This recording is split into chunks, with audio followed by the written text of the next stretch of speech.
Ito ang lugar na pinagsama ang ganda ng kalikasan at ang aliwalas ng komportableng pahingahan. Andito na naman tayo sa bayan ng Magpet upang ibahagi sa inyo ang ganda ng Sitio Maupot.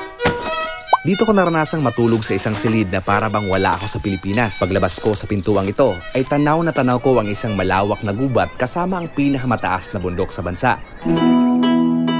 Mula sa kanilang mga silid ay pupunta naman tayo sa kanilang mga pagkain. Dito ko natikman ang kakaibang mga estilo ng pagluluto.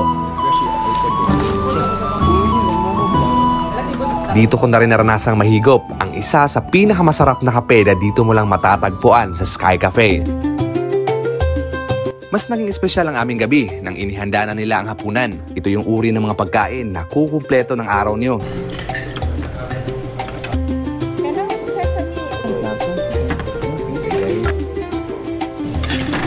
Nasa'yo mong ano? Alam mo ko? Mag-ano ka?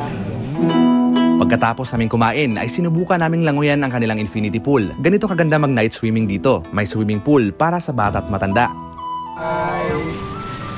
Sinubukan din namin itong sauna. Ito ay isang maliit na silid na pinapainit para pasingawin at pagpawisan ng katawan.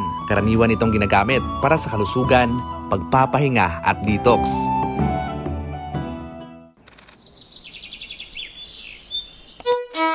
Kinaumagahan ay naranasan kong kumain sa kanilang lumulutang na almusal. Ini ang ginatawag diri nga floating breakfast. So nindot kay diri mamahaw kay pagkabuntag makita nimo ang Mount Apo sa likod kay clearing karon. So yan ang vibes diri sa Sitio Maupot.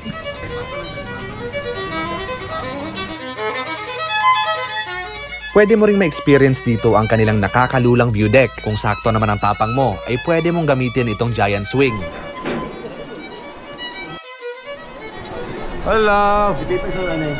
Hello nga, mali yan yung maalala eh. Hi! Hello! Tawa na yan! Okay, bye-bye! Maraming salamat sa inyong panonood. Isang karangalan na kasama ko pa rin kayo sa huling bahagi ng video ito. Marami pa tayong magkagandang lugar na pupuntahan. Ako si Kevin, hanggang sa muli.